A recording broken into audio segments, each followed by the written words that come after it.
What's going on, all of you fantastic freelancers? My name is William, and today's video is going to be slightly different from our usual videos. This is more of a critique on Anthem and to help settle some of the confusion in the community. As many of you know, or at least as many of you comment on all of my videos, Twitter posts, and so on, Anthem has a bit of a loot issue. Last week, it was inscriptions that didn't benefit your item, or worse yet, wouldn't apply to your item, such as hipfire on sniper rifles. That has been patched for the most part since last week, and supposedly that same patch would have also fixed commons and uncommons from dropping in level 30 content. It wasn't until Saturday morning were they able to put that through, along with 300 other things that were fixed in patch 1.0.3. However, before that patch was implemented for about 10 hours between Friday afternoon and Saturday morning, there was an increase in drops across the board, specifically Masterwork and Legendary items. I was streaming at the time learning how to play the Colossus for the first time without any Masterworks on the suit, and within an hour and a half of playing on 1 GM1 Stronghold and 2 GM1 Legendary contracts, I was around halfway of being completely decked out in Masterworks. After the stream, however, I kept playing on all of my other suits, other activities, and on varying difficulty settings. I just figured that the devs did a quiet increase to the drop tables server side. Easy to hard weren't rewarding many Masterworks, somewhere between 3 to 4 within 2.5 hours of playing. But that's justified.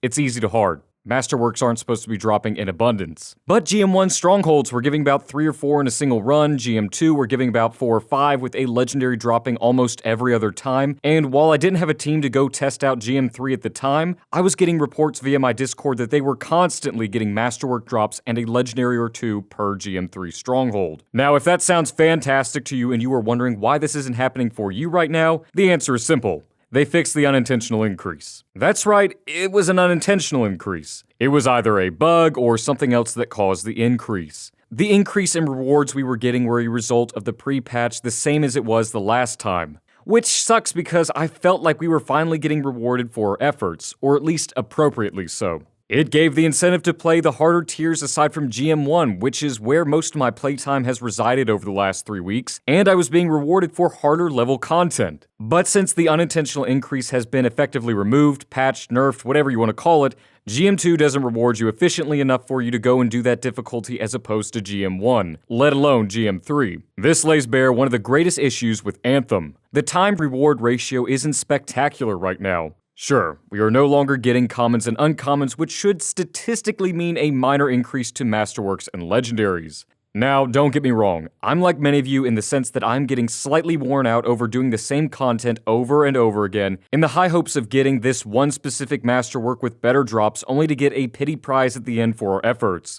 Personally, I believe the harder content you play, the higher and the better and the more frequent the reward tier should be. Chad Robertson, head of live services, recently tweeted this out in response to the growing wave of complaints about Anthem's loot system. Quote, "We appreciate all the feedback from the community on the game. We love the passion and share it. We're not yet fully happy with the game's loot behavior either. One of the downsides of moving so fast to improve is that we're making changes to complex loot systems in several areas, and it's getting harder to know how it's performing." He goes on to add that, quote, "In the next few months, we're expecting to make significant changes, but we're starting to see some incremental ones so we can better navigate that evolution. Our goal is to ensure the best possible player experience." The devs have acknowledged our complaints and disappointments over the loot system. They aren't even happy about it themselves. I have no doubt that they will fix it in time, but will it take too long is the question. Personally, I feel that there needs to be a temporary solution in place until they can address this fully. They aren't even able to finish the content that was expected to release in March until the very end of the month, as they are so focused on patching and fixing the game. The bottom line is, I still love Anthem, and I will still be covering Anthem until the very end in 10 years. But something has to change, and something soon. I know, you know, and we all know the devs are working their hardest, as evidenced by the patch that was released 3 days early. I mean, come on, how awesome was that?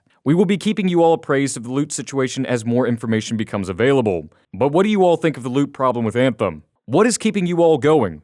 What would you like to see changed? Let me know in the comments section below, as your feedback really does help, and I will respond if there is conversational potential. And if you enjoyed this video, then please consider leaving a like and subscribing for more videos on your game Anthem. A special and monumental thanks to my patrons and channel members for their support of your Anthem. Your patronage allows me to make videos like this one, and your monumental support also enables me to constantly make improvements to the channel, and for that, I am forever humbled and grateful to you all. I hope all of you fantastic freelancers have a phenomenal day as ever, and I'm looking forward to seeing you all in the next video very soon. Onwards and upwards, freelancers. Excelsior.